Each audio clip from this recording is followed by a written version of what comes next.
ஓம் சாய்ராம். நல்லது நினைப்போம், நல்லது நடக்கும். வாழ்க்கையில் நீங்கள் எந்த சூழ்நிலையில் இருந்தாலும் சரி, கொஞ்சம் நிதானமாக இந்த பதிவை முழுவதுமாக கேளுங்க. நிதானமாக கேளுங்க, அதான் முக்கியமே. இன்றைய பதிவோட நோக்கமும் நிதானம் தான். நம்மளோட சாயி பல விஷயங்களை அவரோட பக்தர்களுக்கு சொல்லி கொடுத்துருக்காரு. மிகவும் முக்கியமான பல விஷயங்களை இன்டைரக்டாக சொல்லுவார். ஒரு சில சொற்பொழிவுகள் மூலமாகவும் ஒரு சில கதைகள் மூலமாகவும் சாய் நிறைய விஷயங்கள் சொல்லி கொடுப்பாரு. அவருக்கு தெரியாத ஆன்மீக கதைகளே கிடையாது. நம்ம எல்லாம் படிச்சிருக்கோம். சாய் சச்சியத்து மூலமாக அவர் தெரியாத மொழிகள் கிடையாது. சமஸ்கிருதத்துலேருந்து எல்லா மொழிகளும் அவருக்கு தெரியும். எல்லா கதைகளும் தெரியும். முக்கியமாக ராமாயணத்துலேருந்து மகாபாரதம் வரைக்கும் அவருக்கு தெரியாத விஷயங்களே கிடையாது. அப்படிப்பட்ட சாயி பல சொற்பொழிவுகள் மூலமாகவும் பல கதைகள் மூலமாகவும் அன்னன்னைக்கு தன்னை தேடி வர பக்தர்களோட சூழ்நிலையை புரிந்துக்கிட்டு அவங்களோட மனசில் என்ன ஓட்டம் இருக்குங்கிறத புரிஞ்சுக்கிட்டு அவங்க கேட்காமலே அவங்களுக்கு ஒரு சில கதைகள் மூலமாக அவங்களுக்கு வழி நடத்துவார். அந்த கதைகளை கேட்டு முடிக்கிற தருணம் தான் அவங்கவுங்களோட வாழ்க்கையை மாற்றி அமைக்கும். அங்கே அந்த கதைகளை நிதானமாக கேட்ட பக்தர்களோட வாழ்க்கையை எப்படி இவர் நம்மளோட மனதை இந்த அளவுக்கு புரிஞ்சு வச்சிருக்காரு, எப்படி இது சாத்தியம் அப்படின்னு எல்லாரும் பிரமிச்சு போகிற அளவுக்கு இருக்கும். அப்படிப்பட்ட ஒரு விஷயந்தான் இந்த பதிவை கேட்க போகிற உங்களோட வாழ்க்கையிலும் நடக்க போகுது. அந்த நம்பிக்கையோடு இந்த பதிவை நான் தொடர்ந்து பேச ஆரம்பிக்கிறேன். நீங்கள் நம்ம எல்லாரும் நீங்கள் வாழ்க்கையில் எந்த சூழ்நிலையில் இருந்தாலும் சரி, நிதானமாக இருங்க. எந்த ஒரு சூழ்நிலையாக இருந்தாலும் சரி, பாற்பட்ட பெரிய பெரிய பிரச்சனைகளோடு இருந்தாலும் கொஞ்சம் நிதானமாக இருங்க. அதுக்கு முதல்ல இந்த பதிவை நீங்கள் நிதானமாக பொறுமையாக முழுவதும் அது கேட்கணும். அதுவே ஒரு மிகப்பெரிய ஒரு பொறுமை வேணும், அந்த நிதானம் வேணும். அந்த நிதானம் இருக்கவங்க தான் பொறுமையாக முழுவதும் அது கேட்பாங்க. சின்னதாக எனக்கு ஒரு மந்திரத்தை சொல்லுங்கள், ஒரு வரியில் ஒரு மந்திரத்தை சொல்லுங்கள், என்னோடய ஒட்டுமொத்த வாழ்க்கையை மாறிடணும் அப்படின்னா மாறாது. முதல்ல நம்மளை மாற்றிக்கணும். அதுக்கு முக்கியமான ஒரு குவாலிஃபிகேஷன் தான் நிதானம். நிதானம் இல்லாததுனால தான் சீதா தேவி ராமபிரானை விட்டு பிரிந்து செல்வதற்கு முக்கிய காரணமாக அமைந்தது நிதானம் தவறினாங்க. நிதானம் தவறி அவங்க பேசிய ஒரு சில வார்த்தைகளும் எடுத்த ஒரு சில முடிவுகளும் தான் அவங்க ராமபிரானை பிரிந்து வாழ்வதற்கான அந்த ஒரு காலகட்டத்தை ஏற்படுத்தியது. ராவணன், இந்த கதையை கேட்டீங்கன்னாலே தெரியும் உங்களுக்கு. பல விஷயங்கள் உங்களோட வாழ்க்கையோடு ஒற்றி போகும். இந்த ஒரு சின்ன ஒரு ராமாயணத்தில் இருக்க இந்த ஒரு சின்ன நிகழ்வு, அந்த சின்ன நிகழ்வுக்குள்ளே அடங்கியிருக்கிற ஒரு மிகப்பெரிய ஒரு விஷயம் நம்மளோட வாழ்க்கையை மாற்றி அமைச்சிடும். பல பேரோட வாழ்க்கையை மாற்றி அமைக்கும். உங்களோட வாழ்க்கையை மாற்றி அமைச்சிருக்கோம் இந்த மாதிரியான சூழ்நிலைகள் மூலமாக. இந்த கதையை நீங்கள் கேட்டிங்கன்னா தெரியும். கதையில் இருக்க அந்த சின்ன ஒரு பகுதி, 2 நிமிஷம் மட்டும் தான் வரும். ரொம்ப பெரிய கதையெல்லாம் கிடையாது. நானும் ஷார்ட்டாகவே சொல்லிடுறேன். ராமபிரானும் லக்ஷ்மணன் அப்புறம் சீதாதேவி இவங்க அந்த வனவாசத்தை அனுபவித்துட்டு இருக்கும் பொழுது சீதாதேவியை அபகரித்து செல்வதற்காக ராவணன் ஒரு திட்டம் தீட்டுறான். தன்னோட நண்பனான மாரீசனை ஒரு பொன்மான் மாதிரி உருமாற்றம் செய்து போக சொல்கிறான். அதாவது ஒரு அழகிய ஒரு பொன்மானாக நீ போயிட்டு அவங்களோட கவனத்தெல்லாம் திசை திருப்புன்னு மாரீசனுக்கு சொல்கிறான். மாரீசனும் அதே மாதிரி செய்கிறான். அழகிய பொன்மானாக உருவத்தை மாற்றிக்கொண்டு அவங்க வாழ்கிற இடத்துக்கு, அதாவது யார், ராமபிரான், சீதாதேவி, லக்ஷ்மணன் வாழ்கிற இடத்துக்கு போகிறாங்க. அந்த காட்டுக்கு போகிறான். அந்த பொன்மானை பார்த்த சீதாதேவி என்ன பண்ணுறாங்க, அந்த பொன்மான் ரொம்ப அழகாக இருக்குது, அந்த பொன்மான் எனக்கு வேணும்னு சொல்லவும் ராமபிரானும் சீதாதேவியோட ஆசையை நிறைவேற்றுவதற்காக அந்த பொன்மானை துரத்திக்கிட்டு போகிறாரு. அப்படி போன கொஞ்ச நேரத்திலேயே ராமபிரானோட குரல் கேட்குது, அபாயம் அபாயம்னு. அதாவது ஒரு ஆபத்து ஆபத்து அப்படிங்கிற மாதிரி. அதை கேட்கும் பொழுது இவங்க சீதாதேவி பயந்துடுறாங்க. ஆனால் அந்த குரல் ராமன் எழுப்பிய குரல் அல்ல. ராவணன் தான் ராமனோட குரல்லாம் வந்து ஒலித்தது. அதாவது ராமன் கத்துற மாதிரி ராவணன் வந்து குரல் வந்து எழுப்புறான், அபாயம், ஆபத்து, ஆபத்துன்னு. சீதாதேவி ஏமாந்து போயிடுறாங்க. ராமன் தான் வந்து பெரிய ஆபத்தில் இருக்காரு அப்படின்னு. லக்ஷ்மணனை பார்த்து சொல்கிறாரு, உன்னோட அண்ணன் வந்து ஆபத்து ஆபத்துன்னு கத்துறாரு, நீ இங்கே என்ன நார்மலாக இருக்க, உன்னால் எப்படி இருக்க முடியுது, நீ போய் முதல்ல அவரை காப்பாற்று அப்படின்னு சொல்கிறாரு. ஆனால் லக்ஷ்மணன் வந்து ராமன் போகும்பொழுது என்ன பண்ணியிருக்காரு, லக்ஷ்மணனை வந்து சீதாதேவிக்கு பாதுகாப்பாக வந்து விட்டுட்டு போயிருக்காரு. அதனால் லக்ஷ்மணன் வந்து போக வந்து மறுக்கிறான்.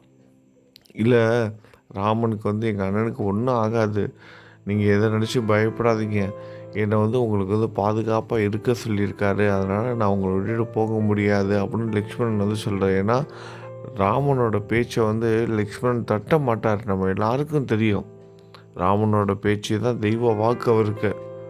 ராமன் என்ன சொல்கிறாரோ அதை அப்படியே செய்வார் லக்ஷ்மணன். அப்படி இருக்க லக்ஷ்மணன் எப்படி வந்து ராமனோட வாக்கை வந்து மீறி செயல்பட முடியும்? அதனால் அவர் அங்கேயே தான் இருக்கார். ஆனால் அதை பார்த்த சீதாதேவி வந்து அந்த நிதானத்தை வந்து இழக்கிறாங்க. ராமன் வந்து அபாயம் அபாயம் கத்திக்கிட்டு இருக்காரு, நீங்கள் இவ்வளவு நார்மலாக இருக்க, அதாவது இவ்வளோ எந்த ஒரு சலனமும் இல்லாமல் இருக்க அப்படின்னா உன் மனதில் வேறு ஏதோ ஒரு எண்ணம் இருக்கு. ராமனுக்கு ஏதாவது அபாயம் ஏற்பட்டு அவர் வந்து இறந்து போனால் நீ வந்து என்னை அடையலாம் அப்படிங்கிற மாதிரியான ஒரு எண்ணம் இருக்குது அப்படின்னு நிதானத்தை இழந்து ஒரு வார்த்தையை வந்து உபயோகப்படுத்துகிறாங்க. எவ்வளோ பெரிய வார்த்தை பாருங்கள். நிதானம் இழந்ததுனால சீதாதேவி உதிர்த்த வார்த்தைகள், அந்த வார்த்தைகள் தான் மிகப்பெரிய ஒரு தண்டனையை சீதாதேவிக்கு வந்து கொடுத்தது. பின்னாட்கள் ராமனை பிரிந்து வாழ்கின்ற அந்த ஒரு வாழ்க்கை அதுக்கப்புறம் நடந்ததுனால நமக்கு தெரியும். இப்படிப்பட்ட ஒரு வார்த்தை எதனால் நிதானத்தை இழந்தாங்க? அதை கேட்ட என்ன மாதிரியான ஒரு வார்த்தையை நினச்சி பாருங்கள். ராமனுக்கு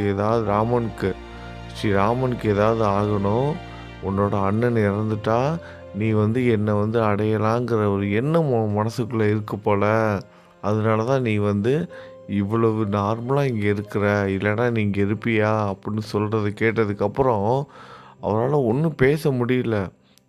உடம்புலாம் அப்படியே தளர்ந்து போயிடுது. ஏன்னா ஒரு அம்மா மாதிரி பார்க்குறாரு, ஒரு கடவுள் மாதிரி ஒரு பார்த்துட்ருக்க ஒரு தேவி, சீதா தேவி இப்படிப்பட்ட ஒரு வார்த்தையை சொல்லிட்டாங்களே அப்படின்னு அவரால் தாங்கிக்க முடியல லக்ஷ்மணனால். வேறு வழி இல்லாமல் நடை பிணமாக போகிறாரு அந்த இடத்த விட்டு. சீதாதேவியை விட்டு நடைப்பிணமாக, என்னோட தெய்வம், என்னோட அம்மா மாதிரி நினச்சவங்க என்னை வந்து இப்படிப்பட்ட ஒரு வார்த்தையை வந்து சொல்லிட்டாங்களே அப்படின்னு நடைப்பிணமாக அந்த இடத்த விட்டு போகிறாரு. அப்படி போகும்பொழுது கூட ஒரு கோட்டை கிழித்து விட்டு தான் போகிறார். ஒரு கோடு வந்து போடுறார், இந்த கோட்டை தாண்டி போகாதீங்க, அவங்க பாதுகாப்புக்காக வந்து போகிறேன் அப்படின்னு. அதுக்கப்புறம் ராவணன் வந்து ஒரு சன்னியாசி வேடம் மாதிரி வந்து வேஷம் போட்டுட்டு வந்து உணவு கேட்குறாரு. சீதாதேவி உணவு கொடுப்பதற்காக அந்த கோட்டை தாண்டி போகிறாங்க. எப்படி ஏமாற்றியும் வந்து கூட்டிகிட்டு போகிறான். அந்த கதையெல்லாம் வந்து விட்டுருவோம். ஆனால் அந்த நிதானம் தவறுனதுனால தான் மிகப்பெரிய ஒரு தண்டனையை வந்து அனுபவிக்கிறாங்க சீதாதேவி. இதே தப்பு தான் நம்மளும் வாழ்க்கையில் பல நேரங்களில் செய்துட்ருக்கோம். நிதானம் இல்லாமல் நம்ம பேசுகிற வார்த்தைகள், வெளிப்படுத்துகிற அந்த உணர்ச்சிகளோட அந்த வீரியம் அதிகமாகி நம்ம கூட இருக்கவங்களோட மனதை வந்து காயப்படுத்துறதாக இருக்கட்டும், எடுக்கிற ஒரு சில முடிவுகளாக இருக்கட்டும். ஒரு உடல்நிலை சரியில்லாமல் போகுது, அவசரப்பட்டு ஏதாவது நல்ல ஹாஸ்பிட்டலில் போய்ட்டு 4 பேர்கிட்ட விசாரித்து எங்கே போய் அட்மிட் ஆகணுமோ அங்கே போய் சேரணும், நல்ல டாக்டர்கிட்ட போய் கன்சல்ட் பண்ணணும், இதெல்லாம் நிறைய இருக்குது. அது கூட இல்லாமல் நம்ம அவசரப்பட்டு ஒரு சில முடிவுகள்லாம் எடுத்து நம்ம நிறைய தவறுகள் இந்த மாதிரி பண்ணிக்கிட்டு இருக்கோம்.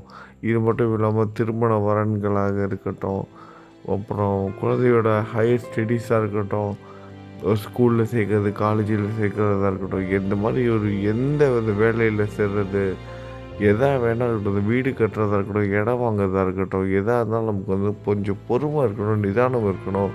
இது எல்லாத்துக்கும் மேலே நம்ம வீட்டில் இருக்கும் பொழுது நம்ம குடும்பத்தார்களிடம் பேசுகிற ஒவ்வொரு வார்த்தையும் கொஞ்சம் நிதானமாக பேசணும்.